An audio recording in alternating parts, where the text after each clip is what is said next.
Welcome to College Profits, everyone. I'm Anthony, and as you can see here, I have a wonderful guest that is, this week, Sherita. Hello.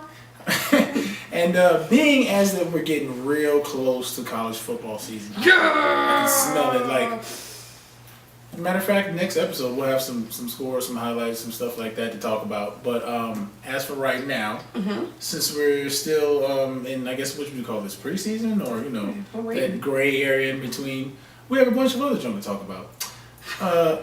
Evaluations of underclassmen. Now, when this comes to, I feel kind of touchy on the subject. I just think that there shouldn't be a limit on how many kids are getting evaluated or kids judging or grading their talent, just to see if they should come out and potentially risk not making a team. I do. I do. I mean, because there, what was 107 into the draft? There's over 100 kids, underclassmen, that entered the draft. And 35 of them were not drafted. Yeah, but 70%, I mean... But the thing is, I wouldn't have a problem if after you enter the draft, if you don't get picked up, I'm going to go back to school. That's not the case. You can't. Now you tried, you failed, and now what? I wouldn't necessarily say fail. They have the chance to walk on, or not necessarily walk on, but maybe try. You're a free agent technically, so you have the opportunity to even or check out Canada. There's some other things that you can do, but of course that's a good point. But I mean, I'm not arguing the point to say that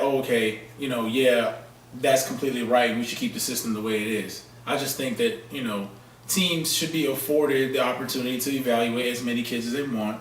That way, I mean, if you happen to be a big school like Alabama, LSU, some of the power schools, maybe you have 8 guys who are thinking about, should I go, should I stay, But they're protecting the kids that won't get picked up.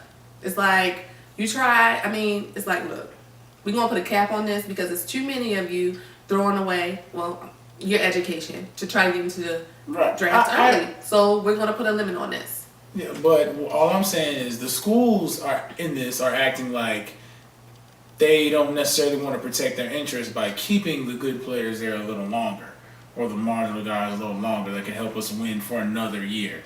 I mean, that you got to look at it like that. Of course, it's the NCAA, so there's no way they're just out just to solely protect their interests. That's all I'm saying. So you saying that the schools are trying to keep the players there longer. Yep, that's what and I'm they're saying. not interested in making sure that their future is taken care of. Cash cows. That's all I'm saying. Okay, I hear you. So we'll talk a little more about college athletics and paydays when we come back from the break.